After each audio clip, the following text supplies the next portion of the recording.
సోమవారం కవి సమ్మేళనం వేదికకి నా నమస్తే. నమస్కారాలు. పెద్దలు గురువరేంద్రులు కందుకూరి శ్రీరాములు గారికి, కందాలయ రాఘవాచార్య గారికి, దాసరి మోహన్ గారికి, బెల్లంకొండ సంపత్ కుమార్ గారికి, రంగరాజు పద్మజ గారికి, వేదికకు వచ్చిన పెద్దలందరికీ నా నమస్కారాలు తెలియజేస్తున్నాను. దాశరథి గారి గురించి మాట్లాడుకోవాలంటే ఎన్ని రోజులైనా సరిపోదు. ఆయన ఒక మహాసముద్రం. పద్యం, గేయం, వచన కవిత్వం, గజల్, రుబాయి, వ్యాసం, సినిమా పాట, కథలు, నవల, ఇలా అన్ని ప్రక్రియల్లో విశేషమైన కృషి చేసినటువంటి మహాకవి, మహారచయిత, మహావక్త, మహావిద్వాంసుడు దాశరథి. ఆధునికులైన తెలుగు కవుల్లో అగ్రేసర స్థాయికి చెందిన మహాకవి ఆయన. ఆయన పద్యాన్ని ఎంత రసిక జనైక వేద్యంగా రాస్తారో గేయాన్ని అంత శ్రవణపేయంగా వినిపిస్తారు. వచన కవిత్వాన్ని అంత నవ్యాతి నవ్యంగా, అద్భుతమైన శిల్పంతో, పరమాద్భుతమైన అభివ్యక్తితో రాసి వినిపించగలిగిన కవి. ఎంత అద్భుతంగా రాస్తారో అంత అద్భుతంగా వినిపించగలిగే సత్తా ఉన్న కవి దాశరథి గారు. తెలంగాణ నైజాం ఉక్కు పిడికిల్లో బందీ అయినప్పుడు తన పద్యాన్నే పదునైన ఆయుధంగా చేసుకొని ఆయన ఉద్యమంలోకి దూకారు. నిజాంని ఎదిరించడానికి తన కవిత్వాన్ని ఆయన ఎంత పదునుగా వాడారంటే, జైలు గోడలపై నిజాంను ఎదిరించినప్పుడు, నిజామాబాద్ సెంట్రల్ జైల్లో బంధించినప్పుడు ఆయన్ని జైలు గోడలపై బొగ్గు ముక్కతో ఆయన రాసిన పద్యాలు ఇప్పటికీ ఆ జైలు గోడల మీద చెరిగిపోలేదు, మన హృదయాల్లోనూ చెరిగిపోలేదు. ఓ నిజాము పిశాచమా, కానరాడు నిన్ను బోలిన రాజు, మాకెన్నడేని తీగెలను తెంపి అగ్నిలో దింపినావు, నా తెలంగాణ కోటి రత్నాల వీణ, ముసలి నక్కకు రాచరికంబు దక్కునే అంటూ నిజాం రాజును ధైర్యంగా ఎదిరించిన ధీశాలు. ఒక పిల్లవాడు, ఒక యువకుడు, ఒక 18-20 ఏళ్ళ యువకుడు మొత్తం రాష్ట్రాన్ని తన ఉక్కు పిడికిల్లో బంధించుకున్న ఒక రాజును ఎదిరించాలంటే ఎంత దమ్ముండాలి, కలంలో ఎంత దమ్ముండాలి, గలంలో ఎంత బలం ఉండాలి. కలం, గలం బలంగా వాడిన కవి దాశరథి. అలా జైలు గోడల మీద ఆయన రాసినటువంటి పద్యాలతో మొదలైన ఆయన సాహిత్య ప్రస్థానం ఉద్యమానికి ఊపునిచ్చి వట్టికోట ఆలువారు స్వామి, ఇలా చాలామంది అప్పటి ఉద్యమకారులకు, రచయితలకు దాశరథి గారు ఆయన ఆ, సహరచయితగా ఉండి ప్రయాణం చేశారు. ఉద్యమానికి ఒక వారధిగా, సారథిగా ఆయన పనిచేశారు. అలా దాశరథి గారు ఒక ఒకవైపు అంగారాన్ని, ఒకవైపు శృంగారాన్ని, రెండింటిని రంగరించి కవిత్వాన్ని బంగారంలా మనకు అందించాడు. అగ్నిధార, రుద్రవీణ, మహాంధ్రోదయం, పునర్నవం, అమృతాభిషేకం, కవితా పుష్పకం, నవమి, నవమంజరి, తిమిరంతో సమరం, గాలిబ్ గీతాలు, ధ్వజమెత్తిన ప్రజ, ఖబర్దార్ చైనా, మహాశిల్పి జక్కన, ప్రణయ సౌధం, మిన్నేటి పొంగులు, తిమిరంతో సమరం, అమృతవల్లి తెలుగు తల్లి, ఇలా దాదాపు 40కి పైగా రచనలు చేశారు. కథలు కూడా రాశారు.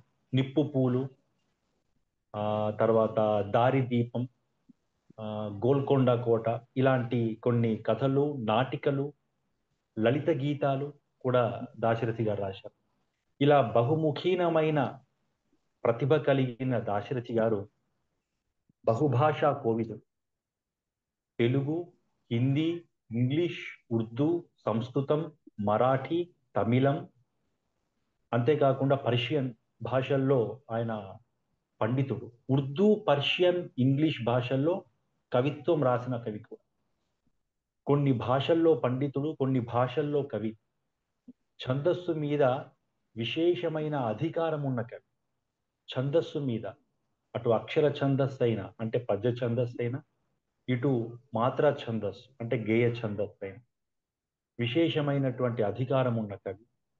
అంతేకాకుండా ఆయన పుట్టింది సంప్రదాయ వైష్ణవ కుటుంబం. ఒక వైష్ణవ కుటుంబంలో పుట్టినప్పుడు, ఒక మడి ఆచారాల మధ్యన ఉన్నప్పుడు, మడి కట్టుకుంటే సంస్కృతమే మాట్లాడాలి, తెలుగు మాట్లాడితే మైలబడిపోతామేమో అన్నంత కట్టుదిట్టమైన నిబంధనల మధ్య ఆయన కుటుంబ వాతావరణం. అలాంటి వాతావరణం మధ్య వాళ్ళ నాన్న వెంకటాచార్యులు, తల్లి వెంకటమ్మ, తమ్ముడు రంగాచార్య, ఇట్లాంటి నలుగురు సోదరీమణులు ఆయనకి. ఇట్లాంటి కట్టుదిట్టమైన నిబంధనల మధ్యన పెరుగుతున్నప్పుడు దాశరథి గారు నిజాంకి ఎదురు తిరిగి ఈ ఉద్యమాల్లోకి వెళ్ళాలంటే అది పూర్తిగా క్వైట్ అపోజిట్, వెళ్ళలేని పరిస్థితి. కానీ ఇంటి పరిస్థితుల్ని పక్కన పెట్టి ఆయన ప్రజల కోసం, తను నమ్ముకున్న ఆశయాల కోసం, ప్రజలు ఆకలితో బాధపడుతుంటే, ప్రజలు అన్యాయానికి గురవుతుంటే తట్టుకోలేనటువంటి పరిస్థితుల్లో ఆయన ఉద్యమాల్లోకి దూకి తన తమ్ముడితో కలిసి ఉద్యమంలో సాహిత్యంలో ప్రయాణం చేశారు. అంతేకాకుండా తల్లి దగ్గర ఆయన రహస్యంగా తండ్రికి తెలియకుండా తెలుగు కావ్యాలు, మనుచరిత్ర, వసుచరిత్ర లాంటి కావ్యాలు, ఆముక్తమాలేద లాంటి ఈ పంచకావ్యాలు, ఇట్లాంటి ప్రబంధాలు బాగా చదువుకున్నారు. అందుకే ఆయన కవిత్వంలో మనకు ప్రధానంగా ఒక ఓజో గుణం కనిపిస్తుంది. ప్రజాకవి అంటే ప్రజల దగ్గరికి వెళ్ళేలా, ప్రజలకు అర్థమయ్యేలా కవిత్వం రాసేవాడు.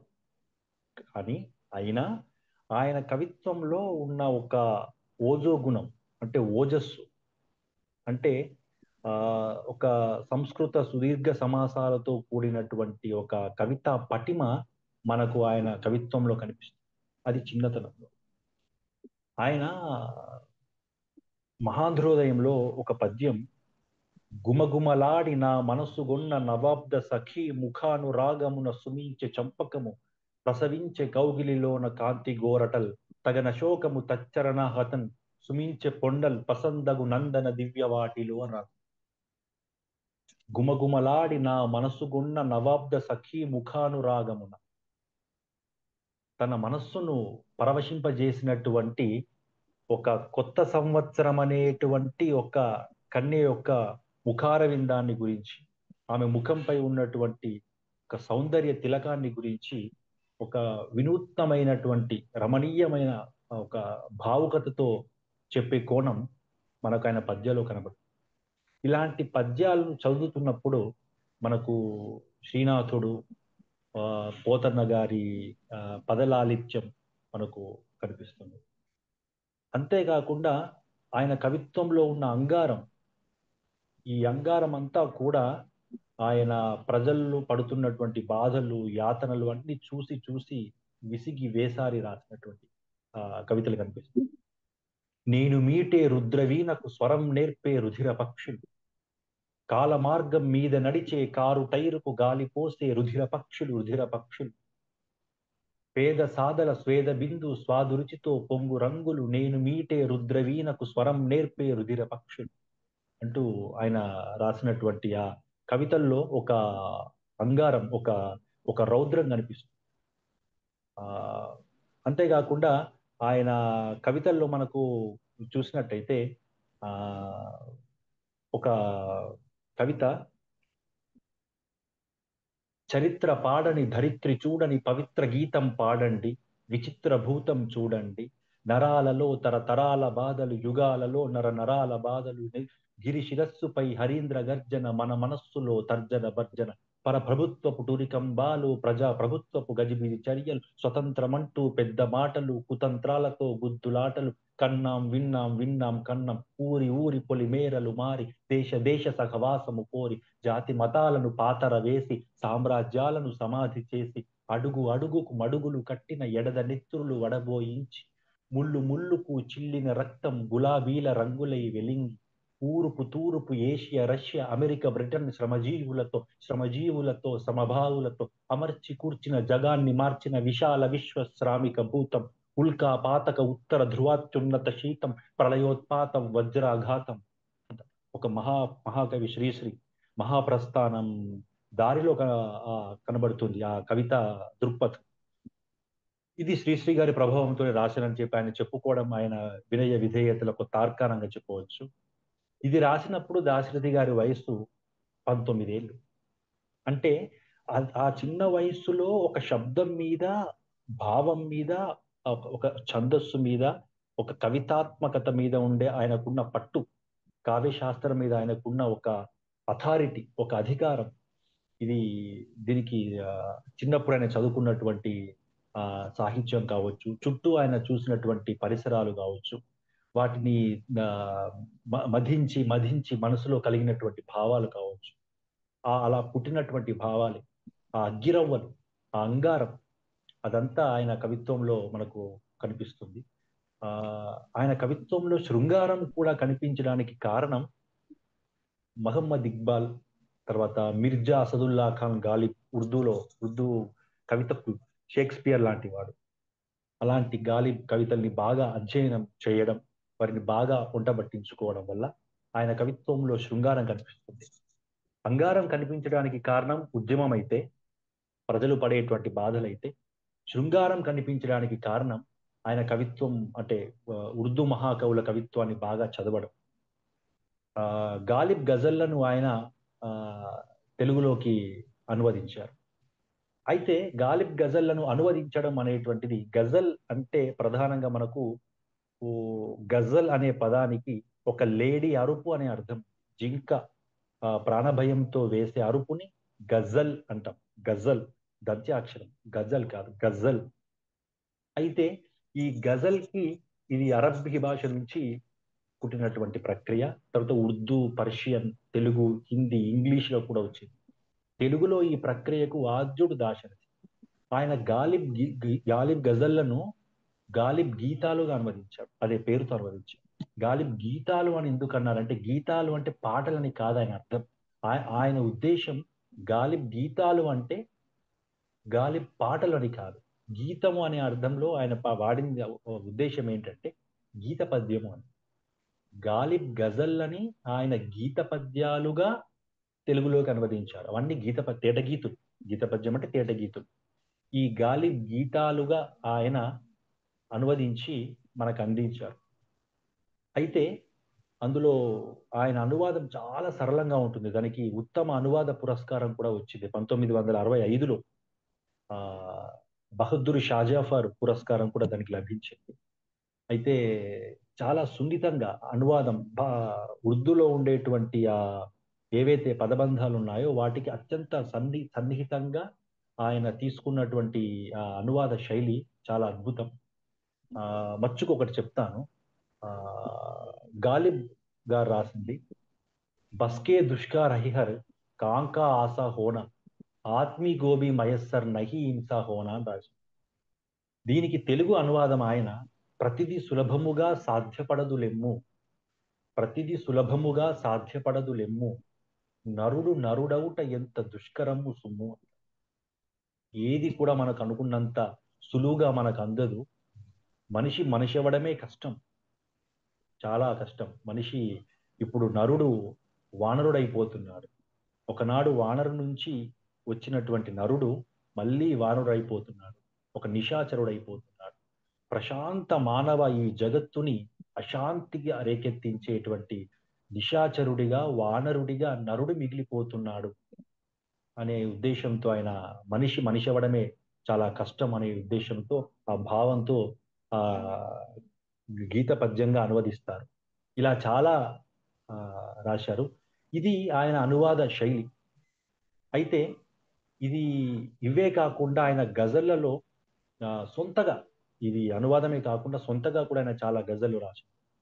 ఆ ఈ కవితా పుష్పకం, తర్వాత జ్వాలాలేఖిని లాంటి కవితా సంపుటాల్లో ఆ గజలు కనిపిస్తాయి. అందులో వలపునై నీ హృదయ సీమల నిలువ వలెనని ఉన్నది, పిలుపునై నీ అధర వీధుల పలుక వలెనని ఉన్నది.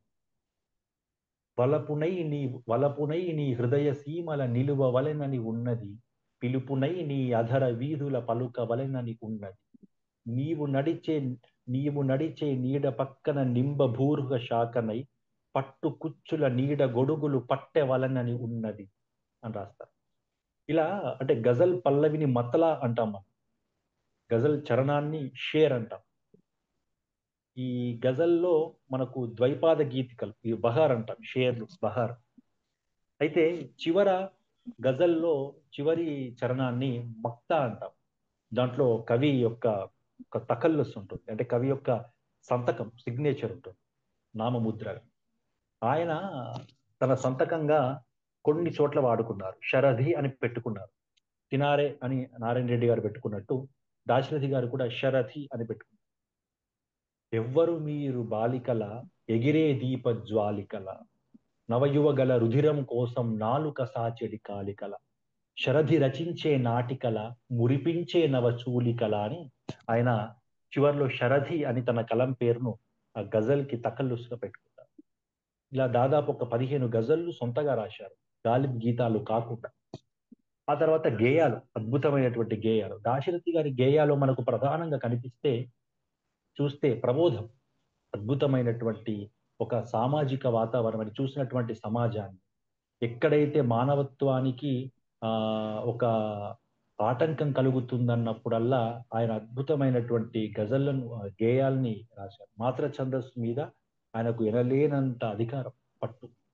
ఆ అంతేకాకుండా ప్రకృతి పరిశీలన, ఆ వసంతం గురించి, ఉగాది గురించి, వెన్నెల గురించి, పున్నమి గురించి, తర్వాత పేదవాడి గురించి అద్భుతమైనటువంటి ఆయన గేయాలు రాశారు. ఆ ఆయనకి వసంతం కనిపిస్తే ఆ పరవశించిపోతారు. ఆ ధ్వజమెత్తిన ప్రజ అనేటువంటి కవితా సంపుటిలో దాశరథి గారు రాస్తూ, ఉగాది అనగానే ఆయనకు చాలా ఇష్టం, నచ్చినటువంటి పండగ. ఆ లేలేత చివులను చూసి ఆయన పులకించి రాసిన సందర్భంలో, విషాలు కురిసే జగాన నేడు రసాల గీతం వినిపించి, ఎడారి వంటి ధరాతలంలో సుమాంగనామని కనిపించి, వనాంత సీమల వసంత కన్య ప్రశాంత రూపం మురిసింది, ఉగాది వేళల ప్రజాలి లోపల ఉషో విలాసం విని, తకదిమి తకదిమి తకదిమి తకదిమి చతురస్ర గతిలో సాగి మాత్ర ఛందస్సు. అయితే సాధారణంగా గేయం రాయడం వేరు, కావ్య గుణాల్లో ఒకటైన సమతతో ఒదిగిపోయేలా అభివ్యక్తిని ఆ, నింపి రాయడం వేరు. దాశరథి గారిది ఎట్లా ఉంటుందంటే, చూడు, విషాలు కురిస్తే జగాన నేడు రసాల గీతం వినిపించి, ఎడారి వంటి ధరాతలంలో సుమాంగన మని కనిపించి, వనాంత సీమల వసంత కన్య ప్రశాంత రూపం మురిసి, ఉగాది వేళల ప్రజాలి లోపల ఉషో విలాసం విరిసింది, పల్లె పట్నం ఉల్లాసంతో పరవశించినవి ఈనాడు, శ్రమికుడు కృషికుడు తమ తమ పథముల పురోగమించిరి ఈ రోజు, చైత్ర రథంపై జెండా ఎగిరెను సవిత్రు కిరణముల నీడలలో, జవ్వనులంతా ఊరేగిరి తమ నవ్వుల పువ్వుల వాడలలో, పలాశములపై పలాశములపై రసాలములపై పరిభ్రమించెను భ్రమరాలు, నిశాంత వేళల సరోవరములో హసించసాగెను కమలాలు, ప్రజలారా ఇది ఉగాది వేళ ప్రపంచమంతా వసంత హేళ, సముజ్వలంబగు భవిష్యమునకై పరిశ్రమించగరారే. ఉగాది గురించి అంతా చెబుతూ చివరికి దాశరథి గారి ఆశయం ఏదైతే ఉందో దాన్ని మళ్ళీ ప్రకటించారు. సముజ్వలంబగు భవిష్యమునకై పరిశ్రమించగరారే. ప్రతి ఒక్కరిని ఉగాదిని ఉల్లాసంగా గడిపేసి ప్రశాంతంగా ముగి ముగించేయడం కాదు, సముజ్వలంబగు భవిష్యమునకై పరిశ్రమించగరారు. ఒక ఉజ్వలమైనటువంటి భవిష్యత్తు, ఒక ఉజ్వలమైనటువంటి భావి కావాలి, దానికోసం పరిశ్రమించడానికి ప్రతి ఒక్కరూ రావాలి అనేటువంటి ఒక సంకల్పం ఏదైతే ఉందో, ఒక ఆశయం ఏదైతే ఉందో దాన్ని ఆ కవితలో చూపిస్తారు. ఇలా ఎక్కడైనా మనకు అశాంతి కనిపించినా లేకుంటే ఆ అణ్వస్త్రాలతో మారణాయుధాలతో ఎక్కడైనా ఆ సమస్యలు ఎదురవుతున్నా, యుద్ధాలు ఎదురవుతున్నా ఆయన వెంటనే తిమిరంతో సమరం కవితా సంపుటి దానికి కేంద్ర సాహిత్య అకాడమీ పురస్కారం 1974లో వచ్చింది. అందులో ఉన్న కవితలన్నీ తిమిరముతో సమరం, చీకటితో యుద్ధం. చీకటితో అంటే ఇక్కడ మనలో ఉండే చీకటి, కనిపించే చీకటి, కనిపించని చీకటి, అరాచకం, అవినీతి, అంధకారం, దోపిడి, ఇలాంటి అశాంతి మీద ఆయన యుద్ధం. పిచ్చుకపై బ్రహ్మాస్త్రం వేసేవారున్న నాడు పవనిపైన శాంతి లేదు అనిసేయుట ఆగిపోదు. ఎత్తులపై ఎత్తులతో జిత్తులపై జిత్తులతో ఎత్తె విజయ పతాకం ఎన్నాళ్ళని ఎగురుతుంది. ఇంకుతున్న మానవుడా ఇంకనైన మేల్కాంచు, తుపాకీల హతం చేసి కృపాకీల వెలిగించు. తిమిరముతో ఘన సమరం జరిపిన బ్రతుకే అమరం, కవితా తేజోవలయం అవని శాంతి కవి నిలయం. అలా ఎక్కడైతే మనకు చీకటి కనిపిస్తుందో అక్కడ యుద్ధం చేయమని, కనిపించని చీకటితో కనిపించే చీకటితో ఆయన నిరంతరం యుద్ధం చేయమని తన కవిత్వంలో అణువణువున అడుగడుగున ఆయన చెప్తారు. ఇలాంటి గేయాలు సరళమైనటువంటి పదబంధాలతో వచన కవితలు ఆయన ఆ బాల్యం మస్తిష్కంలో లెబొరేటరీ, రావణవనం వంటి ఆ వచన కవితలు. ఆయన వచన కవితలు తక్కువగా రాశారు, కానీ దాంట్లో గొప్ప భావుకత మనకు కనిపిస్తుంది, మంచి శిల్పం కనిపిస్తుంది. ఒక పసివాడి గురించి, ఒక బాల్యం గురించి చెబుతూ ఆయన ఒక మాట అంటారు. ఏమని అంటే, బాల్యం అంటే ఎలా ఉంటుంది అంటే, నిశ్శబ్దంగా నితాంత జీవిత లతాగ్రాన పూచే ఎర్ర రోజా ప్రసూనం బాల్యం. పసివాడు, బాలుడు చాలా అమాయకుడు. శరీరంలో ఏ భాగం దాచడు సరికడా, మనస్సులో అసలే దాపరికాలు ఉంచడు అని బాలుని గురించి చెప్తారు. అంటే ఒక పసివాడి నిర్మలత్వం, నైర్మల్యం ఎలా ఉంటుంది, అతని యొక్క మనస్సు ఎంత స్వచ్ఛంగా ఉంటుంది అనేటువంటి విషయాన్ని ఆ బాల్యంలోకి తొంగి చూసి ఆయన రాస్తారు. శ్రీశ్రీ గారి శైశవ గీతి, దాశరథి గారి బాల్యం చాలా అద్భుతంగా మనకు బాల్య దశని, మన చిన్నప్పటి అవస్థల్ని, వ్యవస్థల్ని అన్నిటినీ చాలా గొప్ప మధురానుభూతుల్ని మనకు అందిస్తుంది. ఇలాంటి రాశారు, రుబాయిలు రాశారు దాశరథి గారు. రుబాయిల విషయానికి వస్తే, రుబా అంటే మనకు 4 అనేటువంటి సంఖ్య సూచిస్తుంది ఉర్దూలో. 4 పాదాల మాత్రోఛందో కవితని రుబాయి అంటాం. అంటే 4 లైన్లు ఉన్న ప్రతి కవిత రుబాయి అయిపోదు. దానికి కొన్ని నియమాలు ఉన్నాయి. 1, 2, 4 పాదాలు అంత్యానుప్రాసతో, 3వ పాదం స్వచ్ఛందంగా ఉంటుంది. 1, 2 పాదాలకు ఉండేటువంటి లింకు 3వ పాదంలో ఉంటుంది. 4వ పాదంతో ఒక చరుపు, ఒక జిమ్మిక్ ఉంటుంది. ఇలా దాశరథి గారు రుబాయిలకు కూడా ఆయన ప్రసిద్ధుడు. గజల్లను, రుబాయిలను ఆయన్నే తెలుగులో ప్రవేశపెట్టారు. రుబాయి పర్షియన్ భాషకు చెందింది, గజల్ అరబ్బీ భాషకు చెందింది. ఈ రుబాయిల్లో దాశరథి గారు రాసింది ఒక్కటి నేను వినిపించి ఆయన సినిమా పాటల గురించి నేను చెప్తాను. రుబాయిల్లో మనకు దాశరథి గారు ఎంత అద్భుతంగా చెప్తారంటే, ఆ నిప్పులోంచి అప్పుడప్పుడు పొగ పుడుతుంది, నీటిలోంచి విద్యుత్తను సెగ పుడుతుంది. నిప్పులోంచి అప్పుడప్పుడు పొగ పుడుతుంది, నీటిలోంచి విద్యుత్తను సెగ పుడుతుంది. కరెంటు. ఇది 2 లైన్లు. ఇంకా 3వ లైన్లో, ఈ దానవ లోకంలో ఎన్నటికైనా మానవులని పిలువదగిన తెగ పుడుతుంది. ఇది 4వ పంక్తి.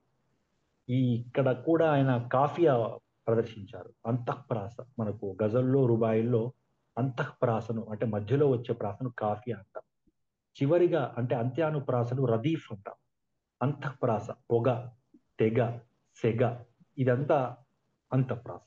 పుడుతుంది అనేది అంత్యానుప్రాస. ఇలాంటి ప్రయోగాలు చేశారు. ఇంకొకటి కూడా ఆయన రుబాయి, గోలకొండ కిల్లాలో బందీకానా, గోలకొండ కిల్లాలో బందీకానా, రామదాసు మగ్గినాడు అందులో. నిజమే, గోల్కొండ మనం బందీకానా, రామదాసు ఉన్నాడు. ఎందుకున్నాడు అనేటువంటిది 3వ లైన్లో, మంచి పనులు చేసినప్పుడు శిక్షిస్తారు, అది విషయం. మరి చివరగా ఏం చెప్పాలి? మనుషుల చంపే వారికి ఖానా పీనా. గోల్కొండ కిల్లాలో జైలు, రామదాస్ ఉన్నాడు అందులో. ఎందుకు? మూడవ లైన్లో మంచి పనులు చేసినప్పుడు శిక్షిస్తారు. ఏం మంచి పని చేశాడు ఆయన? దేవుడికి రాముడికి గుడి కట్టాడు. మరి అప్పటి పరిస్థితులు ఏంది? రాజకీయ వాతావరణం మనుషుల చంపే వారికి ఖానాత్. అప్పుడే కాదు, ఇప్పటి పరిస్థితులు కూడా అదే. అంటే అప్పటి ఇప్పటి సామాజిక వాతావరణం చూసుకుంటే ఏమీ మారలా. దాశరథి గారు ఆ కాలానికి రాసిన అది ఈ కాలానికి వర్తిస్తుంది. ఆయన అన్నట్టుగా గతాన్ని కాదనలేను, వర్తమానాన్ని వద్దనబోను, భవిష్యత్తును వదులుకోను, కాలం నా కంఠమాల అన్నారు. అట్లా దాశరథి గారు రూబాయిలో ఈ ఆ, ఆ, పద్యం, గేయం, వచన కవిత్వం, గజళ్ళు, రుబాయిలు, ప్రాచీన ఆధునిక మహాకవుల కవిత్వ పోకడల మీద అల్లసాని పెద్దన, శ్రీనాథుడు, దుర్జటి, వినుకొండ వల్లభరాయ లాంటి కవుల మీద ఆయన చాలా ఆ, లోతైనటువంటి పరిశోధనాత్మకమైన వ్యాసాలు కూడా రాశారు. ఆ, రవీంద్రనాథ్ ఠాగూర్ కవితల్ని కూడా ఆయన ఈ ఇంగ్లీష్లోకి, హిందీలోకి, తెలుగులోకి అనువదించిన సందర్భాలు. అంతేకాకుండా దాశరథి గారికి ఇదంతా ఒక కోణం అయితే, సినిమా అనేటువంటిది మరో కోణం. దాశరథి గారు రాసిన గాలిబ్ గీతాలు అనే పుస్తకాన్ని ఆ అక్కినేని నాగేశ్వరరావు గారిని అనుకుంది. అప్పటికే ఆయన సినిమా రంగంలోకి రాలా దాశరథి గారు. రాకంటే ముందే దాన్ని నాగేశ్వరరావు గారికి అంకితం చేయాలనేటువంటి ఒక సంకల్పంతో, ఆరుద్ర గారి యొక్క ప్రోత్సాహంతో నాగేశ్వరరావు గారిని కలుసుకొని ఆ పుస్తకాన్ని ఆయనకి ఇస్తారు. ఇచ్చినప్పుడు ఆ పుస్తకం చదివినటువంటి నాగేశ్వరరావు గారు అన్నపూర్ణ పిక్చర్స్ కార్యాలయంలో కూర్చొని ఆ పుస్తకం చదివినటువంటి నాగేశ్వరరావు గారు, ఇలాంటి గొప్ప కవితో, అనువాదకుడితో, పండితుడితో మనం సినిమాలకు పాటలు రాయించుకుంటే బాగుంటుంది కదా అని సంకల్పించుకుంటారు. అది దుక్కిపాటి మధుసూదన్ రావు గారికి చూపిస్తారు, ఆయన నిర్మాత. అయితే అది వరకే, అప్పటికే ఆత్రేయ గారు తాను దర్శకత్వం వహిస్తున్న వాగ్దానం సినిమా, అది 1961 ప్రాంతం, వాగ్దానం సినిమాకి ఒక నలుగురు ప్రముఖ కవులతోని పాటలు రాయించుకుందామని శ్రీశ్రీ గారిని, ఆరుద్ర గారిని, నార్ల చిరంజీవి గారిని, దాశరథి గారిని మద్రాసుకు ఆహ్వానించారు. అప్పుడు దాశరథి గారు ఆ ఇది సినిమాలకు పాటలు రాయల, లలిత గీత రచయితగా అప్పటికి చాలా ప్రసిద్ధులు ఆయన. ఎందుకంటే ఆయన అప్పటికి ఆకాశవాణిలో పనిచేస్తున్నారు. తల నిండా పూదండ దాల్చిన రాణి, మొలక నవ్వుల తోడ మురిపించబోకే, మాటల్లో పాటల్లో మురిపించబోకే, పూలదీపమెత్తరావి పున్నాగవేణి, ఇలాంటి అద్భుతమైన లలిత గీతాలు రాశారు. కానీ ఈ పాటల్ని ఘంటసాల గారు ఆయన సినిమాల్లోకి వచ్చాకే పాడారు. అంతకుముందు ఇవి రికార్డ్ అవ్వాల. అప్పటికే రాశారు, చాలా లలిత గీతాలు వినిపిస్తున్నాయి. అట్లా లలిత గీత రచయితగా లబ్ధ ప్రతిష్ఠుడైన దాశరథితో ఒక పాట రాయించుకుందామని ఆత్రేయ గారు పిలిపించి, దాశరథి కలం బలం తెలిసి ఒక పాట రాయించు. అది స్వేచ్ఛగా, స్వచ్ఛందంగా రాసింది, ట్యూన్కి రాయల దాశరథి గారు. అలవోకగా, అవలీలగా ఒక గేయం రాశారు. అది ప్రేయసి ప్రియుల మధ్యన ఒక ఆనంద గీతం. నా కంటి పాపలో నిలిచిపోరా, నీ వెంట లోకాల గెలువనీరా, ఈనాటి పున్నమి ఏనాటి పుణ్యమో, జాబిలి వెలిగేను మన కోసమే, నెయ్యాలలో తలపు టుయ్యాలలో అందుకుందాము అందని ఆకాశం, ఆ చందమామలో ఆనంద సీమలో వెన్నెల స్నానాలు చేయుదామా, మేఘాలలో వలపు రాగాలలో దూర దూరాల స్వర్గాలు చేరుదాం. ఇలాంటి ఒక అద్భుతమైన ప్రణయ గీతం రాశారు. కానీ ఈ పాట రికార్డింగ్ అయింది కానీ రిలీజ్ అవ్వలేదు. దీనికంటే ముందే ఆ, ఈ పాట రాసిన తర్వాతే అప్పుడు నాగేశ్వరరావు గారు దాశరథి గారితో పాటలు రాయించుకుందామని దుక్కిపాటి మధుసూదన్ రావు గారితో చెప్పినటువంటి సందర్భం వచ్చి, ఆ సందర్భంలో తాను తీస్తున్న ఇద్దరు మిత్రులు సినిమాకి దాశరథి గారితో ఒక పాట రాయించుకోవడానికి పిలిచారు. విషయం ఏంటంటే, ఇప్పటిదాకా దాశరథి గారు రాసింది స్వేచ్ఛగా ఒక లలిత గీతం రాసినట్టుగా వాగ్దానం సినిమా కోసం పాట రాశారు, కానీ అది ఇంకా రిలీజ్ అవ్వలేదు. ఇప్పుడు రాసేది ఇద్దరు మిత్రులు సినిమా కోసం. ఇది ట్యూన్కి రాసేది. సినిమా కవి, కవి వేరు. కవిత్వం రాసుకునేటప్పుడు కవికి చాలా స్వేచ్ఛ ఉంటుంది. కానీ సినిమా పాట రాసుకునేటప్పుడు కవికి స్వేచ్ఛ ఉండదు. తనకు నచ్చిన పదం వేసుకోవచ్చు, తనకు నచ్చిన భావం వాడుకోవచ్చు. కవి స్వేచ్ఛ వేరు. కానీ సినిమా పాట సమిష్టి కృషి. ఒక దర్శకుడు, ఒక సంగీత దర్శకుడు, ఒక నిర్మాత, కొన్ని సందర్భాల్లో ఓ కథానాయకుడు, కథానాయిక స్టూడియోలో ఉండేటువంటి ఒక ఆ, పని వాళ్ళతో కూడా మనం ఆ, వాళ్ళ మాటలు కూడా వినాల్సి వస్తుంది. అట్లాంటి కట్టుదిట్టమైన నిబంధనలు సినిమాకి. పండితుడు మాత్రమే, ఒక ప్రతిభావంతుడు మాత్రమే పుస్తకం చదువుతాడు కవి రాస్తే. కానీ సినిమా పాట అలా కాదు. నిరక్షరాస్యుడికి కూడా సినిమా పాట చేరువయ్యేలా ఉంది. నిరక్షరాస్యుడు కూడా విని ఒక ఆనందానుభూతితో ఆయన పరవశించిపోవాలి. ఆ, అందులో ఉండేటువంటి విషయం అవగాహన చేసుకో. అట్లా సినిమా పాట రాయాలి. దాశరథి సంస్కృత సుదీర్ఘ సమాసాలతో పాటలు రాసింది. ఆయనకు అవలీలగా తేలిగ్గా రాయడం కష్టమేం కాదు. కానీ ఎంత గొప్ప మహాకవికైనా సినిమా పాట రాయడం మహాకవి కాళిదాసుకైనా సినిమా పాట రాయడం కష్టమే అన్నారు దేవులపల్లి కృష్ణశాస్త్రి. అది మామూలు విషయం, నిజమే, అది వాస్తవం. ఎందుకు అనంటే జ్ఞానపీఠ పురస్కార గ్రహీత కవి సమ్రాట్ విశ్వనాథ సత్యనారాయణ గారు ఆకాశరాజు అనే ఒకే ఒక సినిమాకి పాట రాసి సినిమా పాటలు రాయడం నా వల్ల కాదు అని వెళ్ళిపోయిన సందర్భాలు. రామాయణ కల్పవృక్షం లాంటి గొప్ప గొప్ప మహాకావ్యాల్ని రాసినటువంటి ఆయనకి సినిమా పాట రాయడం కష్టమే అని వెళ్ళిపోవడం అని అంటే అక్కడి పరిశ్రమ యొక్క పరిస్థితులు నచ్చక సందర్భం. ఆలోచన జ్ఞానం, ఆకస్మిక జ్ఞానం, అనుభవ జ్ఞానం, అధ్యయన జ్ఞానం, ఈ 4 లక్షణాలు ఉండాలి సినిమాకి. ఆకస్మికంగా అప్పటికప్పుడే రాయగలగాలి, ఒక ఔచిత్యం ఉండాలి. అధ్యయనం ఉన్నా అప్పటికప్పుడే మార్చమంటే మార్చేయాలి. తప్పైన ఇది తప్పు అంటే మార్చేయాలి. అది నేను రాసింది తప్పు కాదు అని మనకు తెలిసిన కొన్ని సందర్భాల్లో మన ఆత్మాభిమానం దెబ్బతింటుంది, ఆత్మగౌరవం దెబ్బతింటుంది. అయినా వినాల్సి ఉంటుంది. దాశరథి గారు ట్యూన్కి అప్పటికే ఒక ఇంగ్లీష్ ఆల్బమ్ నుంచి ట్యూన్ తీసుకున్నారు. సాలు రాజేశ్వరరావు గారి మ్యూజిక్ డైరెక్టర్. ఆ ట్యూన్కి దాశరథి గారిని పాట రాయమన్నారు. ఈ పాట దాశరథి గారు రాస్తారో లేరో అని భయపడి ముందే శ్రీశ్రీ గారికి, ఆరుద్ర గారికి ఇచ్చారు సాలూరి గారు. అప్పటికే శ్రీశ్రీ, ఆరుద్ర గారు దాశరథి కంటే సీనియర్ సినిమా రంగం. ఆ ట్యూన్ ఏంటంటే తనాన నానా నానన తనాన నానా నానన తనాన నానా నానన తనాన నానా. ఈ ట్యూను ఆది గణాలు జగనాలు. తనాన తనాన ఇది ఉర్దూ యొక్క సంప్రదాయం. ఈ జగనాలతో సంప్రదాయంతో పాట రాయాలి పల్లవిలో. చాలా కష్టం. దాశరథి గారికి సంగీతం మీద పట్టు లేదు, ఆయన పాడే గుణం లేదు, కానీ రాయాలి. శ్రీశ్రీ, ఆరుద్ర లాంటి వాళ్ళే ఇది జగనాలతో ఆదిగణాలుగా ఉన్నటువంటి ఈ పాటకి ఈ కష్టమైన ఇంగ్లీష్ ఆల్బమ్ కి రాయడం ఇబ్బందిగా ఉందని పక్కకు పెట్టి వెళ్ళిన సందర్భం కూడా వచ్చింది. దాశరథి గారు ప్రయత్నం చేస్తానని చెప్పి వినయంతో సాలూరి గారు ఇచ్చినటువంటి టూర్కి 20 నిమిషాలు పాట పూర్తి చేశారు. అవి ఆదిగణాలు జగనాలుగా ఖుషి ఖుషిగా నవ్వుతూ చలాకి మాటలు రువ్వుతూ హుషారు గొలిపే వెందుకే నిశా కనులగా. ఖుషి ఖుషిగా, ఖుషీకు, చలాకి, హుషారు, నిశాక ఇవి జగనాలు, ఇవి ఉర్దూ పదాలు. అలా ఆ పాటంతా 20 నిమిషాలు పూర్తి చేసి ప్రేయసి ప్రియుల యొక్క ప్రణయ గీతం. అప్పుడు అర్థమైంది దాశరథి గారి యొక్క కలం బలం ఏంటో. ఆ తర్వాత కవ్వాలి రాయించుకు, ఇది ఉర్దూ సంప్రదాయం. కవ్వాలి, ఇద్దరు మిత్రుడు సినిమా కోసం. ఈ కవ్వాలి కోసం దాశరథి గారిని ఆ రాయిద్దామా, లేకుంటే మనకు మగ్దుమ్ మొహియుద్దీన్ లాంటి ఉర్దూ కవుని పిలిపించుకుందామా.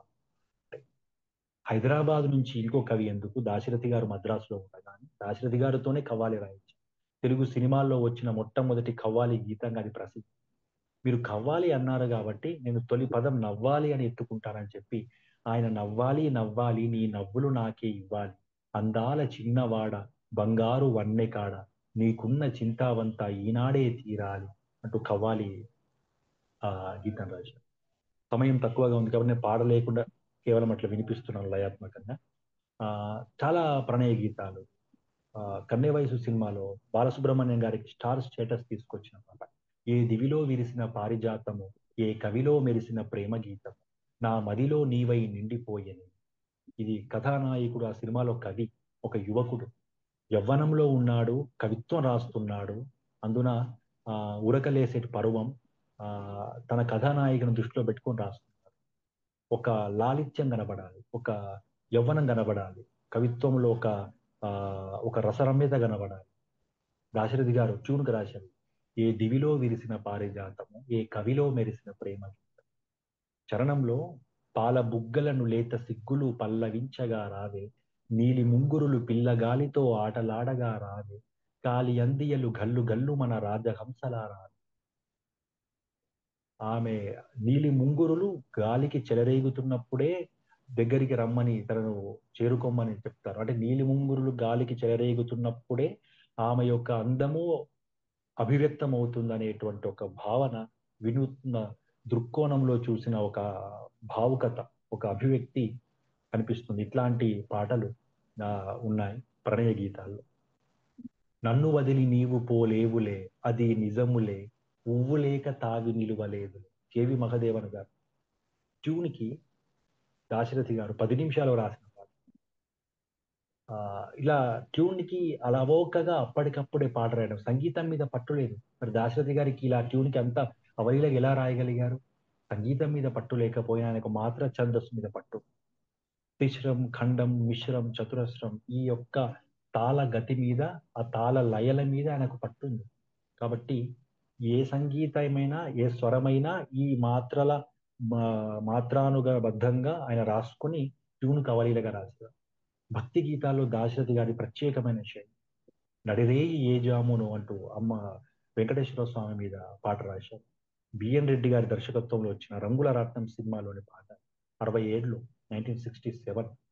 అందులో మాకు రొటీన్ గా వెంకటేశ్వర స్వామి మీద మము బ్రోవు మము కావు ఇవన్నీ వద్దు, సింపుల్ గా మాకు రొటీన్ గా వద్దు, కొత్త కొత్తగా ఉండాలి అంటే దాశరథి గారు సంప్రదాయం శ్రీ వైష్ణవ సంప్రదాయంలో పురుషకారం అనే ఒక పద్ధతి ఉంటుంది.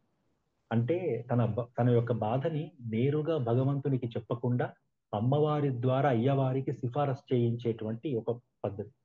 ఈ పద్ధతిలోనే దాశరథి గారి పాట రాశారు.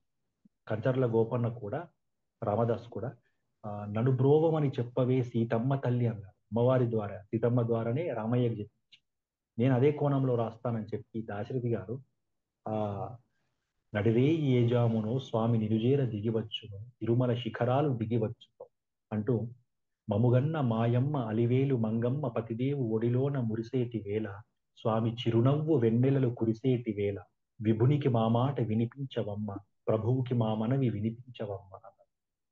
నిజానికి అమ్మవారి ద్వారానే అయ్యవారికి చెప్పించాలి. తండ్రి మనసు కంటే తల్లి మనసు చాలా సున్నితం. మనం ఏదైనా పెద్ద తప్పు చేసినా, చిన్న తప్పు చేసినా పెద్ద దెబ్బ నాన్న వేస్తాడు, కానీ పెద్ద తప్పు చేసినా చిన్న దెబ్బ అమ్మ వేస్తుంది.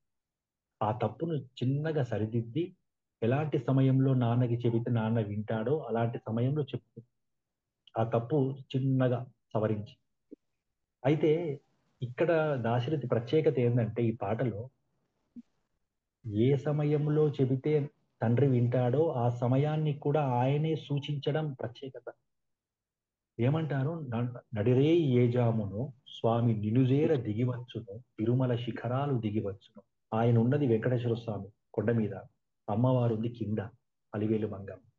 ఏ సమయంలో అయితే ఆయన దిగి వస్తాడో, శిఖరాలు దిగి వచ్చినప్పుడు, ఆ సమయంలో మముగన్న మాయమ్మ అలివేలు మంగమ్మ పతిదేవు ఒడిలోన మురిసేటి వేళ, స్వామి చిరునవ్వు వెన్నెలలు కురిసేటి వేళ. నీ ఒడిలో పడుకొని ఎట్లయితే ఒక చిరునవ్వు నవ్వుతూ, ఒక లాలిత్యంగా, ఒక ప్రేమానుభూతితో ఉంటాడో ఆ సమయంలో చెప్తే నా బాధ ఇట్టే వింటాడు. ఒకవేళ వినలేడా, కలవారినేగాని కరుణించలేడా, నిరుపేద మొరలేవి వినిపించుకోడా, కన్నీటి బతుకుల కనలేని నాడు, స్వామి కరుణామయుండన్న బిరుదేలనం, అడగవే మా తల్లి అనురాగవల్లి, అడగవే మాయమ్మ అలివేలు మంగ. ఆయన కలవారినే కనుక, అటు డబ్బున్న వారినే కనుకరిస్తాడా? మాలాంటి నిరుపేద మొరలు వినిపించుకోడా? వినిపించుకోకపోతే ఆయన కరుణామయుడు ఎందుకు? కన్నీటి బతుకులు కలిగినప్పుడు ఆయన కరుణామయుడు అనే బిరుదు ఎందుకు అని అడుగు అని ప్రశ్నించాడు. రాజుని ఎదిరించాడు. రాజైనా దేవుడైనా ఆయనకు ఒక్కటే. పేదవాడి యొక్క మొరలు వినకపోతే రా వెంకటేశ్వర స్వామి అయినా నిజాము రాజైనా ఆయన ఎదిరించాడు అంతే. అదే మాట అక్కడ ఆయన పేదల పక్షాన నిలబడి మాట్లాడతారు. ఒక నిరుపేద భక్తుడిగా మాట్లాడతారు దాశరథి. ఇలా చాలా పాటలు. తిరుమల మందిర సుందర సుమధుర కరుణా సాగర, ఏ పేరున నేను పిలిచేనురా, ఏ రూపముగా కొలిచేను. ఒక లక్ష్మీదేవి, ఒక విష్ణుమూర్తిగా చూడాలా, ఒక శివునిగా చూడాలా, ఒక ఆదిశక్తి అమ్మవారిగా చూడాలా, నేనేమని చూడాలి? ఎంత ఎంత మాత్రము చూసినా అంత మాత్రమే నీవు అని అన్నమయ్య అన్నట్టుగా అన్నమయ్య కీర్తన అనుసరించి దాశరథి గారు చెప్తుంటారు. ఇది పాటలో తిరుమల మందిర సుందర అని. ఈ నడిరే ఏ జామునో తిరుమల మందిర సుందర ఈ రెండు పాటలు దాశరథి గారు ఏడుకొండలు ఎక్కినప్పుడు వెంకటేశ్వర స్వామిని దర్శించుకోవడానికి క్యూలో నిలబడ్డప్పుడు ఆయన పాట ఆయనకే వినిపించి చెమ్మగిలిన సందర్భాలు ఎన్నో ఉన్నాయి. ఎందుకు అనంటే దాశరథి గారికి ఆయన పాట అక్కడ తిరుపతి కొండ మీద వినిపించినప్పుడల్లా ఆయన పొంగిన ఆనందం. అంతేకాదు దాశరథి గారికి సినిమా అంటే అన్ని రకాలు రాయాలి, లేకుంటే కలం జేబులో పెట్టుకొని వెళ్ళిపోవాలంటారు. అందుకని పరమత సహనం బాగా తెలిసిన కవి. అది తెలిసి ఉండాలి. ఆ ప్రేమజీవులు అనే సినిమా కోసం ఆయన యేసుక్రీస్తు మీద కూడా ఒక పాట రాశారు. దయచూడు యేసు ప్రభువా నీ వారి కావరావా నిన్నే కొలిచేము నిన్నే తలిచేము అంటూ ఆయన జీసస్ మీద సాంగ్. ఈ పాట కూడా చర్చిలో వినిపిస్తే ఆయన చెమ్మగిలిన సందర్భాలు. ఇంతేనా? విశిష్టాద్వైతమైన పరమత సహనమైన అద్వైతము ఆయన కవిత్వంలో, ఆయన సినిమా పాటల్లో, మల్లమ్మ కథ సినిమాలో భవహరణ శుభచరణ నాగాభరణ గౌరీ రమణ దిక్కేలేని దీనుల పాలిట దిక్కై నిలిచిన దేవుడవయ్యా అని శివుని మీద అద్భుతమైన పాట రాశారు. అందులో శివతత్వం, శివుని యొక్క నిరాడంబరత్వం చెప్తారు. నంది వాహనం ఉందంటారే కందిపోయి నీ కాళ్ళెందుకయ్య, మంచు కొండ నీ ఇల్లంటారే ఒళ్ళంతా ఈ వేడెందుకయ్య, అన్నపూర్ణ నీ అండ ఉండగా ఆకలి బాధ నీకెందుకయ్య.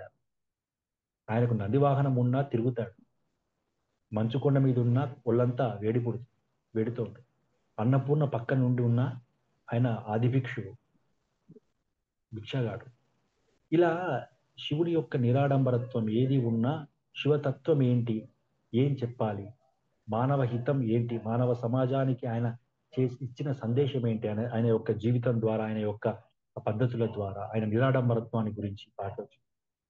ఇలా ఆ, పాటలు దాశరథి గారు భక్తి గీతాలు అద్భుతంగా రాశారు. తర్వాత విషాద గీతాలు కూడా ఆయన అలవోకగా రాశారు. విషాద గీతంలో దాశరథి గారి ప్రత్యేకమైన విషయం. రాము సినిమాలో మంటలు రేపే నెలరాజా ఈ తుంటరితనము నీకేలా, వలపులు రేపే విరులారా ఈ శిలపై రాలిన ఫలమే అంటూ ఆ ఆ వెన్నెల తన భార్య చనిపోయి ఉంటే ఆ అతని మీద ఒక కోరిక లేకుండా ఒక విరాగి అయి, రాగము లేక, అంటే ప్రేమ లేనివాడు కాబట్టి విరాగి అని ఆయన ఆ సంతాపం చెందుతున్నప్పుడు ఆ ఆ చంద్రుని చూస్తూ, ఆ నెలరాజుని చూస్తూ ఆయన పాడుతూ ఆ బాధతో చెప్తుంటాడు. ఆ వెన్నెల వెదజల్లేవాడు మంటలు వెదజల్లుతున్నాడు. ఎందుకంటే ఆయన మనసులో బాధ ఉంది. అదంతా కూడా దేవుడి మీద కోపం, విధి మీద కోపం. ఆకాశానికి అంతుంది నా ఆవేదనకు అంతేది, మేఘములో నా మెరుపుంది నా జీవితమందున. ఆకాశంకైనా అంతుంది కానీ నా బాధకి అంతు లేదు అంటాడు. తన కొడుకు మూగవాడు, తన భార్య చనిపోయి తను పుట్టెడు దుఃఖంలో ఉన్నాడు. ఆ బాధలో రాస్తూ చివరి చరణంలో మాట అంటాడు, మదిలో శాంతి లేనప్పుడు ఈ మనిషిని దేవుడు చేశాడు, సుఖము శాంతి ఆనందం నా నొసటన రాయుట మరిచాడు. ఆ దేవుడికే మనసులో శాంతి లేనప్పుడు నన్ను తయారు చేశాడు. తయారు చేసిన వాడికి, దిద్దిన వాడికి, నన్ను తీర్చిన వాడికే శాంతి లేనప్పుడు నన్ను తయారు చేశాడు. ఇక నాకిక్కడ శాంతి అనేటువంటి ఒక సందేశాన్ని ఆయన ఇస్తారు. అంతేకాకుండా ఆయన విషాద గీతాల్లో కూడా ఆ అంటే నిషా గీతాల్లో కూడా ఒక సందేశం, నిషా గీతాలు కూడా అద్భుతంగా రాశారు. ఎక్కువ నిషా గీతాలు రాసింది ఆయన. నేను నిషా గీతాలు అన్నా అంటే క్లబ్ సాంగ్స్. దట్ మీన్స్ నేను తాగలేదు, నాకు నిషా లేదు, నాకు నిషా రాదు, కొందరికి డబ్బు నిష, కొందరికి క్లబ్బు నిష, లోకంలో అందరికీ స్వార్థమే అసలు నిష, కొందరికి పదవి నిష, కొందరికి పెదవి నిష, లోకంలో అందరికీ యవ్వనమే మహానిష, కొందరికి వధువు నిష, కొందరికి మధువు నిష, లోకంలో అందరికీ చీకటిలో భలే నిష. మనకు తాగితే చాలా మందికి మత్తు వస్తుంది, కానీ అది కాసేపట్లో దిగిపోతుంది. కానీ ఇక్కడ తాగితే వచ్చి కాసేపట్లో దిగిపోయే మత్తు గురించి ఆయన మాట్లాడలేదు. స్వార్థం అనేటువంటి మత్తు అది ఎప్పటికీ దిగిపోదు. పదవి అనే మత్తు అది ఎప్పటికీ దిగిపోదు. యవ్వనం ఒక వయసులో ఉన్నటువంటి వాడి మత్తు అది ఎప్పటికీ దిగిపోదు. ఒక అవినీతి అరాచకం ఒక దోపిడీ చేసేవాడికి ఆ మత్తు ఎప్పటికీ దిగిపోదు. కాబట్టి ఈ మ- మందు వల్ల వచ్చే మత్తు కంటే స్వార్థం వల్ల పదవి వల్ల వచ్చే మత్తు చాలా భయంకరమైనది అనేటువంటి సందేశాన్ని ఈ నిషా గీతాల్లో. అంతేకాకుండా ఆ మన ఇల్లు వాకిలి లేని వాడికి రహదారే ఒక రాజమగలురా, తోడు నీడ లేని వాడికి తోకాడించే కుక్కే తోడురా అన్నట్టు ఒక బాటసారి గురించి, ఒక ఆ నిరాశతో కుమిలిపోయేటువంటి ఒక నిరాశమయ్యే జీవి గురించి చెప్తూ సందేశం. మరి ఇలాంటి ఆ నిషా గీతాలు, విషాద గీతాలు కూడా నేను చాలా రాశాను. హుషారు గీతాలు కూడా చాలా రాశాను. ఆ దాశరథి గారు రాసిన హుషారు గీతాల్లో వినిపించని రాగాలే, కనిపించని అందాలే, అలలై మదినే కలచే, కలలో ఎవరో పిలిచే చరణంలో ఆయన వలపే వసంతముల పులకించి పూచినది, చెలరేగిన తెమ్మెరలే గిలిగింతలు రేపినది, విరిసే వయసే వయస్సు. ఇక్కడ చెలరేగిన తెమ్మెరలే గిలిగింతలు రేపినవి అని ఆయన రాసినప్పుడు నిజానికి ఈ పాట మొదటగా విన్నటువంటి మహాకవి శ్రీశ్రీ గారు దాశరథి గారిని పిలిచి, మీరు వలపు వసంతం అని మొత్తం వసంతం గురించి అంతా అద్భుతంగా చెప్పారు. మరి వసంతం అన్నారు కదా, పువ్వులు అన్నారు కదా, తుమ్మెదంటే బాగుంటుంది, మీరు తెమ్మెరన్నారేంటి అని దాశరథి గారి పాటలో ఒక చిన్న సవరణ చేశారు. చెలరేగిన తెమ్మెరలే గిలిగింతలు రేపినవి అని దాశరథి గారు రాశారు. నిజానికి చెలరేగిన తుమ్మెదలే గిలిగింతలు రేపినవి అని రాయాలి. అప్పుడు దాశరథి గారి సమాధానం ఏంటంటే, మీరన్నది నిజానికి వాస్తవమే కానీ ఎనీథింగ్ పాసిబుల్ ఇన్ సినిమా, సినిమాలో ఏదైనా సాధ్యమే, అసాధ్యం అంటూ ఉండదు. కాబట్టి నేను తెమ్మెరలు అన్నాను. వసంతం అనేటువంటి ఒక గాలికి, ఒక పిల్లగాలికి, ఒక చిరుగాలికి పులకించిపోయినటువంటి సందర్భం యువతి వయస్సు, ఆ ఉద్దేశంలో వాడనని చెప్పి దాశరథి గారి యొక్క ఆ ఆయన వేసిన అస్త్రానికి ప్రత్యస్త్రంగా దాశరథి గారు వేసిన చమక్కు జిమ్మిక్కు అట్లా ఆ అట్లాంటి పాటలు దాశరథి గారు చాలా రాశారు. ఆయనకు చాలా ఆ, ఔచిత్యం తెలిసిన కవి. ఒక రెండు మూడు విషయాలు చెప్పి నేను ముగిస్తాను. సమయం ఎక్కువ తీసుకున్నాను, క్షమించగలరు. ఒక 5 నిమిషాలు నేను ముగించేస్తాను. ఆ కౌటుంబిక గీతాలు బాగా రాశారు. కౌటుంబిక గీతాల్లో దాశరథి గారికి ఒక ప్రత్యేకమైన ముద్ర ఉంది. ఆయన ఆ అమ్మ మీద పాట రాస్తూ, అమ్మ అన్నది ఒక కమ్మని మాట, అది ఎన్నెన్నో తెలియని మమతల మూట, దేవుడే లేడనే మనిషున్నాడు, అమ్మే లేదనువాడు అసలే లేడు, తల్లి ప్రేమ నోచుకున్న కొడుకే కొడుకు, ఆ తల్లి సేవ చేసుకున్న బ్రతుకే బ్రతుకు అని బుల్లెమ్మ బుల్లోడు సినిమాలో అమ్మ గురించి అద్భుతమైన పాట రాస్తారు. మనకు ఆదిశంకరాచార్యులు అన్నట్టు కుపుత్రో జాయేతు కచ్చుదపి కుమాతో న భవతి, చెడ్డ కొడుకుంటాడు ప్రపంచంలో కానీ చెడ్డ తల్లి ఉండదు ఎక్కడ కూడా. కానీ దాశరథి గారు ఆదిశంకరాచార్యుడి మార్గంలో చెబుతూ ఆ అట్లాంటి తల్లి యొక్క స్థానం సమాజంలో, ప్రపంచంలో ఎంత గొప్పది, సృష్టికి ఎంత మూలాధారం అమ్మ. అట్లాంటి అమ్మ ప్రేమ నోచుకొని కొడుకు కొడుకే కాదు, ఆ తల్లి సేవ చేసుకొని బతుకు బతుకే కాదు. ఆ అంతేకాకుండా ఆ పాట రాస్తున్నటువంటి కొద్ది రోజుల ముందే దాశరథి గారి తల్లి వెంకటమ్మ పరమపది. ఆ సందర్భంలోనే ఈ పాట అవకాశం రావడం అదొక ఆయన బాధనంతా ఆ పాటలో కక్కినట్టుగా. అంతేకాకుండా ఆయన దాశరథి గారు ఆ అలవోకగా ఆ అన్న చెల్లెల మీద ఎక్కువ పాటలు రాసింది దాశరథి. ఆయన ఒక సినిమాకి, ఆడపడుచు సినిమాకి ఒక పాట రాశారు. ఆ పాట రాసిన తర్వాత దర్శకునికి ఇస్తే ఆ పాట నచ్చక దాశరథి గారు ఈ పాట మాకేం నచ్చలేదండి అని తిరిగి ఇచ్చేశారు. ఇస్తే దాన్ని మళ్ళీ దాశరథి గారు సరే అని తీసుకున్నారు. తీసుకొని ఇక ఏం చేయాలి, మిగతా కవులతో రాయించుకున్నారు ఆ పాటలు దర్శకుడు. అలా శ్రీశ్రీ, ఆరుద్ర, కృష్ణశాస్త్రి, నారాయణ రెడ్డి ఇట్లా చాలా మందితో రాయించారు. వాళ్ళెవ్వరు రాసింది నచ్చలేదు. మళ్ళీ దర్శకుడు అన్నారంట, దాశరథి గారు రాసిందే బాగుందండి, అదే తీసుకుందామా అని నిర్మాతను అడిగారు. ఆయన మళ్ళీ ఇస్తారా అని అడిగితే, ఆయన అలాంటి వారు కాదు, మళ్ళీ ఇస్తారు అని వెళ్ళి అడిగితే, మీ పాటే కావాలి అని అంటే అంతకంటే మహాభాగ్యం ఏముంది, తీసుకోండి అని ఇచ్చిన సందర్భాలు ఉన్నాయంట. అంటే మీకు వద్దన్న మొదట బాధ అనిపించలేదా? మరి ఇప్పుడు కావాలంటున్నాం, మీకు కోపం రావట్లేదా? వద్దన్నప్పుడు పోతుంది, కావాలన్నప్పుడు ఉంటుంది. ఇది సినిమా రంగం. ఇక్కడ భేషజాలు, కోపతాపాలు ఉండవు. నచ్చినప్పుడే నిలబడుతుంది, నచ్చినప్పుడు పోతుంది. నాకు అట్లాంటివేమి ఉండవు. అది దాశరథి గారి వినయం.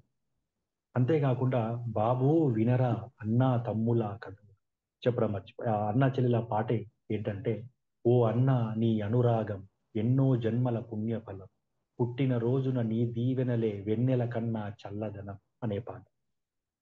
ఇక ఆ బాబు వినరా అన్నా తమ్ముల కథ ఒకటి అని పండంటి కాపురం సినిమా కోసం రాశారు. దాంట్లో దాశరథి గారి వినయం చూడండి. పాటంతా రాశాడు. చివరి చరణంలో అన్న మనసులో ఉన్నవి ఎన్నో కోరికలు, తమ్ముళ్ళకి జరగాలి పెళ్లి పేరంటారు, పిల్లలతో ఆ ఇల్లు విలసిల్లాలి, కలకాలం ఇలాగే కలిసుండాలి ఇచ్చేశారు. ఘంటసాల గారు పాడారు. రికార్డింగ్ అయిపోయింది. పాట విడుదలైంది. విన్న తర్వాత అప్పుడు దాశరథి గారికి ఓ ఒక ఆలోచన వచ్చి, అయ్యో నేను తప్పు రాశాను, ఈ పాటలో చాలా పెద్ద తప్పు ఉందండి అని మళ్ళీ ఘంటసాల గారిని మళ్ళీ రికార్డింగ్ చేయండి అని బతిమలాడుకున్నారు. ఏం తప్పు ఉందండి అని అంటే, నేను పొరపాటున ఒక తప్పు రాశానంటే, అన్న మనసులో ఉన్నవి ఎన్నో కోరికలు, తమ్ముళ్ళకి జరగాలి పెళ్లి పేరంటం. పెళ్లి పేరంటం, పేరంటం స్త్రీ విశేషం. నేను తమ్ముళ్ళకి జరగాలని రాశాను. తమ్ముళ్ళకి పేరంటం జరగడం ఏంటి? ఇది పెద్ద తప్పు. నా మీద చాలా ఎక్స్పెక్టేషన్స్ ఉంటాయి జనాలకి.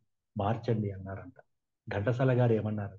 దాశరథి గారు తప్పు రాసినా అది ఒప్పే. 10 కాలాలు నిలబడుతుంది ఈ పాట. గొప్ప పేరు వస్తుంది. ఈ తప్పును ఎవరు గుర్తించరన్నారంట. ఇప్పటికీ చాలా మంది ఆ తప్పును గుర్తించరు. అది దాశరథి గారి కళానికి ఉండేటువంటి ఔన్నత్యం. ఇలా చెప్పుకుంటూ పోతే చాలా ఉన్నాయి. ఒకటి రెండు ఆ, చిన్నారి పొన్నారి పువ్వు, విరబూసి విరబూసి నవ్వు, మన ఇంటి పొదరింటి పువ్వు, నిన్ను చూసి నన్ను చూసి నవ్వు. పుట్టబోయేటువంటి బిడ్డను తలుచుకుంటూ భార్యాభర్తలు పాడుకుంటారు. అట్లా ఒక పాపను దృష్టిలో పెట్టుకొని ఒక పువ్వును ప్రతీకగా తీసుకొని సింబాలిక్ గా చెప్తూ రాస్తుంటారు. ఆ సందర్భంలో దాశరథి గారు ఒక చరణంలో ఏం రాశారంటే, ఏ చింత ఏవంత లేని పసివాడే నిజమైన మౌని అని రాశారు. అది విన్న దర్శకుడు దాని అర్థం ఏంటండి అని, అంటే పసివాడికి ఎలాంటి బరువులు బాధ్యతలు ఉండవు, ఒక ఋషిలాగా బాధ్యతారహితంగా ఉంటాడు, ఎట్లాంటి ఇబ్బందులు ఉండవు, ఆ ఉద్దేశంతో ఏ కష్టం ఉండదు కదా అని రాశారు. మౌని అంటే ఋషి అంత పెద్ద చాలా కష్టతరంగా ఉందండి. ఈ- ఈ, ఆ, ఇంకా కొత్త రాయలేరా, మోడర్న్ గా రాయలేరా అన్నారు. ఇది 1964లో జరిగిన సంఘటన. 1964లో మౌని అనే పదం వాడితేనే చాలా ఓల్డ్ గా వాడారంటే మరి ఇప్పటి సినీ గీత రచయితల పరిస్థితులు ఏంటి? ఆ పాటలో ఆ మాట అన్నందుకు దాశరథి గారికి కోపం రాలా. పల్లవి బాగుందన్న వాళ్ళు చరణం మార్చమంటే అప్పటికప్పుడు ఆయన వెంటనే ఏ చింత ఏవంత లేని పసివాడే నిజమైన మౌని అని మార్చి డిలీట్ చేసి, పసివాడు పలికేటి మాట ముత్యాల రతనాల మూట అని క్షణాల్లో పూర్తి చేశారు. ఇలా దాశరథి గారికి ఉన్నటువంటి ఆ ఔచిత్యం. ఆ ఇంకొక చిన్న విషయం నేను చెప్తాను. ఇంకొక ఔచిత్యం ఏంటంటే దాశరథి గారికి, అది దర్శకుని కంటే ముందుగా ఆయన అడ్వాన్స్డ్ గా ఉంటారు చాలా. ఒక ఒక ప్రేమ పాట రాసినప్పుడు సినిమా కథ మొత్తం చెప్పాల్సిన పని లేదు. కానీ దాశరథి గారికి సినిమా కథ అంతా చెప్పారట. భద్రకాళి అనే సినిమా కోసం ఒక రొమాంటిక్ సాంగ్ రాస్తున్నప్పుడు ఆ కథ మొత్తం చెప్పారంట డైరెక్టర్. ఆ కథ మొత్తం విన్నారు. విన్న తర్వాత దాశరథి గారు రాసిన పాట, చిన్ని చిన్ని కన్నయ్య కన్నులలో నీవయ్యా, నిన్ను చూసి మురిసేము నేను మేను మరిచేయను అని రాజు. ఇది ఇక్కడ కన్నయ్య అంటే ఇక్కడ తన కథానాయకుడు భర్త అని అర్థం. ఇదంతా రాసిన సందర్భంలో కింద చరణములు ఏం రాశారంటే, ఆయన ఔచిత్యం చూడండి. గాయత్రి మంత్రమును జపించెడి భక్తుడను, కోరుకున్న వరములను ఇవ్వకున్న వదలనులే అన్నారు. అక్కడ డైరెక్టర్ వెంటనే వచ్చి, గాయత్రి మంత్రం ఏంటి, భక్తుడేంటి, ఆయన గాయత్రి మంత్రం జపిస్తాడు హీరో అని నేను చెప్పానా, మరి మీరు హీరో గాయత్రి మంత్రం జపిస్తున్నాడు అని రాశారేంటి, అది తప్పు కదా అన్నారు. ఆ సినిమాలో హీరో నాస్తికుడు, దేవుని నమ్మని వాడు, వాడు గాయత్రి మంత్రం ఎట్లా జపిస్తాడు, మీరు తప్పుగా రాశారు, నేను చెప్పలేదు కదా అంటే, మీరు కథ మొత్తం చెప్పారు. ఆ కథలో హీరో హీరోయిన్ల పేర్లు చెప్పారు. హీరోయిన్ పేరు గాయత్రి. అంటే ఇక్కడ కథానాయకుడు తన భార్య కథానాయిక అయిన తన భార్య పేరుగల గాయత్రి, పేరుగల కథానాయికకి దాసుడు. ఆయన నిజంగా దైవాన్ని ప్రార్థించడు, కానీ ఇక్కడి గాయత్రి మంత్రం ఏంటంటే తన భార్య అయినటువంటి గాయత్రి, ఆమె పేరును మంత్రంగా జపించే భక్తుడు అనే ఉద్దేశంలో ఔచిత్యంగా రాశారు. ఇది దర్శకుడి కంటే అడ్వాన్స్డ్ గా దాశరథి ఊహించిన తీరు. ఇలాంటి ఔచిత్యం దాశరథి గారికి చాలా ఉంది. అంతేకాకుండా నేలతో నీడ అన్నది నన్ను తాకరాదని, పగటితో రేయి అన్నది నన్ను తాకరాదని అనేటువంటి పాట ఉంది. ఈ పాట దేవులపల్లి కృష్ణశాస్త్రి గారు రాశారు. ఈ పాట మొత్తం రాసిన తర్వాత దర్శకుడికి ఇచ్చి వచ్చేస్తే, ఈ పాటలో ఒక చివరి చరణం సందేశాత్మకంగా ఉంటే బాగుంటుంది అనిపించి కృష్ణశాస్త్రి గారిని మళ్ళీ రాయమని, నేను రాయలేను, నాకు వీలు పడదు అంటే, మరి ఎవరితో రాయిస్తే మీరు ఒప్పుకుంటారు మీ పాటలో అని అంటే, దాశరథితో రాయించండి అని చెప్పి కృష్ణశాస్త్రి గారి అన్న సందర్భం. అందులో అంటరానితనము, ఒంటరితనము, అనాదిగా మీ జాతికి అదే మూలధనము అంటూ ఒక చరణం ఉంటుంది. అది దాశరథి గారు రాశారు. పాట మొత్తం కృష్ణశాస్త్రి గారిది, ఆ ఒక్క చరణం దాశరథి గారు. దాశరథి గారికి ఉన్న వినయ విధేయతలు ఏంటంటే, ఈ మాట ఎక్కడ బయటకు తెలియనివ్వకూడదు, ఇది కృష్ణశాస్త్రి గారి పేరుతోనే బయట పాపులర్ అవ్వాలి, చలామణి అవ్వాలి అని దాశరథి గారు చెప్పుకోవడం ఆయన యొక్క వినయ విధేయతలకు, ఆయన యొక్క సంస్కారానికి, ఒక ఆ సహగీత రచయితతో ఆయనకు ఉన్నటువంటి ఒక అనుబంధానికి ప్రతీకగా చెప్పవచ్చు. ఇలా చాలా ఉన్నాయి. ఆ ఈ ఐటమ్ సాంగ్స్ అనేవి, ఇప్పుడు మనం వింటున్న ఐటమ్ సాంగ్స్ ఏవైతే ఉన్నాయో, ఇప్పుడు మనం వింటున్నటువంటి ఈ యొక్క ప్రక్రియ, ఈ ఐటమ్ సాంగ్స్ కి ఫస్ట్ శ్రీకారం చుట్టిందే దాశరథి గారు. ఈ క్లబ్ సాంగ్స్ కి ఫస్ట్ శ్రీకారం చుట్టిందే దాశరథి గారు. ఈ ఐటమ్ సాంగ్స్ లో మనకు కత్తుల రత్తయ్య సినిమాలో ఎత్తుకుంటావా నన్నెత్తమంటావా అనేటువంటి ఒక పాట కావచ్చు, సూదిలో దారం సందులో బేరం సరిజోడు సిన్నోడు మిరియాల కారం, ఇట్లాంటి ఈ కొన్ని సందర్భాన్ని దృష్టిలో పెట్టుకొని అశ్లీల పదాలతో పాటలు కూడా రాశారు. ఎందుకండి ప్రాణం పోయినా అశ్లీల పదాలతో పాటలు రాయను అన్నటువంటి దాశరథి గారు ఇలాంటి పాటలు ఎందుకు రాశారని ప్రశ్నిస్తే, సినిమా మారుతున్నప్పుడు కవి మారాలి, కాలానికి తగ్గట్టుగా కవి మారాలి అని గ్రహించిన వాడు. అందుకే కాలానికి తగ్గట్టుగా మారాడు కాబట్టి కాలాలు నిలబడేలు 10 కాలాలు 1000 కాలాలు నిలబడేలా రాశాడు పాట. గోదారి గట్టుంది గట్టుమీన చెట్టుంది, చెట్టు కొమ్మన పిట్టుంది, పిట్ట మనసులో ఏమి, అందులో ప్రతీకగా చెప్తాడు. పిట్ట మనసు పిసరంతైనా ప్రపంచమంతా దాగుంది, అంత దొరకని నిండు గుండెలో ఎంత తోడితే అంత. పిట్ట మనసు అల్పం ప్రపంచం అనల్పం, అల్పంలో అనల్పం దాగి ఉందని ఒక అధికాలంకారం వచ్చింది. ఒక సినిమా పాటకి ఇంత ఛందస్సు ఉంటుందా, ఒక సినిమా పాటకి ఇంత భాషా సామగ్రి అలంకారం వగైరా వగైరా ఉంటుందా అని అంటే ఉంటుంది అని నిరూపించారు. సినిమా పాట 100 పుస్తకాలతో సమానం. సినిమా పాట దేనికి తీసిపోదు. సినిమా పాటను కూడా పాఠ్య పుస్తకాల్లో పెట్టే రోజు వస్తుంది, వచ్చింది అని కూడా ఇలాంటి దాశరథి గారి పాటలు వింటే మనకు తెలుస్తుంది. అంతేకాకుండా దాశరథి గారు ఫిలిం సెన్సార్ బోర్డ్ మెంబర్ గా ఉన్నప్పుడు, చాలా సెన్సార్ బోర్డ్ మెంబర్ గా ఉన్నప్పుడు కూడా కొన్ని సెన్సార్లు చేశారు. తన పాటలు కూడా కొన్ని సెన్సార్లకు గురయ్యాయి. ఏంటంటే దాశరథి గారు ఒక పాటలో ఆ ఓ ఉంగరాల ముంగురుల రాజా నీ హంగు చూసి పొంగిపోను లేరా అనే పాటలో నీ తస్సాదియ్యా నే తాళలేనే అంటారు. ఈ తస్సాదియ్యా అనే పదం ఆయన వాడినందుకు పాట మొత్తం రికార్డ్ అయ్యి, సినిమా మొత్తం రిలీజ్ కంటే ముందు ఈ ఒక్క పదం కోసం సినిమాని ఆపి పాటను మళ్ళీ రికార్డింగ్ చేయించారు. దాశరథి గారు తస్సాదియ్యా అనే పదం బూతు కాదు, అది సెన్సార్ కట్ అవ్వడానికి వీలు లేదని చెప్పినా వినలేని పరిస్థితి. ఆయన డిక్షనరీ తీసుకొచ్చి చూయించినా ఒప్పుకోలేదు. అప్పటికప్పుడే కొన్ని సెకండ్లలో ఆ లైన్ మార్చాల్సి వచ్చింది ట్యూన్కి. అప్పటికప్పుడే దాశరథి గారు నీ తస్సాదియ్య నే తాళలేనే అనే పదానికి నువ్వు కస్సుమంటే నే తాళలేనే అని మార్చి పాటను పూర్తి చేశారు. ఇలా మదిలో వీణలు మ్రోగే ఆశలెన్నో చెలరేగే లాంటి పాటలు కావచ్చు. ఆ చాలా పాటలు దాశరథి గారు ఇలా 2500 పాటలు రాశారు. ప్రణయం ప్రబోధం విషాదం జానపదం కవ్వాలీలు, ఇలా చాలా చాలా పాటలు దాశరథి గారి సినిమా గీతాలు ఉన్నాయి. ఆ చివరి టైముల్లో ఆయన సినిమాల్లో పాటలు రాసి చివరి సమయంలో ఆ ఆర్థికంగా చాలా ఇబ్బందులు పడ్డారు. సినిమా పాటల రచన కోసమే తన ఉద్యోగానికి ఆయన రాజీనామా కూడా చేశారు. ఆయనకు అప్పటికే హైదరాబాదు మద్రాసుల్లో ఆకాశవాణి ఆయన ప్రయోక్తగా ఉన్నారు, నాటక విభాగం ప్రయోక్తగా ఉన్నారు. ఆ తర్వాత ఆయనను ఢిల్లీకి ట్రాన్స్ఫర్ చేశారు. అక్కడికి వెళ్తే సినిమా పాట రచన సాగదని ఆయన ముందే రిజైన్ చేసేసి సినిమా కోసమే ఉన్నారు. కానీ చివరి సమయంలో సినిమా పరిశ్రమలో చాలా మార్పులు రావడం, కొత్త కొత్త గీత రచనలు రావడం వల్ల దాశరథి గారికి కొన్ని పరిస్థితులు ఎదుర్కొన్నారు. ఆ తర్వాత ఆస్థాన కవి పదవి పోవడం ఇదంతా మనకు తెలుసు. ఏ కవి అయినా కాలాల తరబడి నిలబడి ఉన్నాడంటే ఆయన కవిత్వం, అంటే ఆయన నమ్ముకున్న ఆశయాలకు తగ్గట్టుగా ప్రయాణం చేశాడా అనేది. దాశరథి గారు ఎన్ని కాలాలు గడిచినా, ఎన్ని తరాలు గడిచినా ఆయన నిలబడి ఉంటాడు. తెలుగు సాహిత్యం, తెలుగు కవిత్వం, తెలుగు సినిమా పాట, ఒక పద్యం, ఒక గేయం, ఒక వచన కవిత్వం ఉన్నంత కాలం, తెలుగు ఉన్నంత కాలం, తెలుగు భాష ఉన్నంత కాలం దాశరథి గారు ఉంటారు. అంత గొప్ప మహాకవి సాహిత్యాన్ని, ఒక మహాసముద్రం అది, దాన్ని ఆ, మొత్తం చెప్పడం చాలా కష్టం. ఒక గంట 2 గంటలో చెప్పడం ఇంకా చాలా కష్టం. ఆ, నేను మాత్రం కొన్ని బిందువులు పట్టుకునే ప్రయత్నం మాత్రం చేశాను. ఏవైనా తప్పులు దొర్లి ఉంటే నన్ను మన్నించగలరు. సమయం ఎక్కువగా తీసుకున్నందుకు దయచేసి నన్ను పెద్ద మనసుతో క్షమిస్తారని ఆ, కోరుతూ ముగిస్తున్నాను. నాకు ఈ అవకాశాన్ని ఇచ్చినందుకు పెద్దలకు ఓ ధన్యవాదాలు.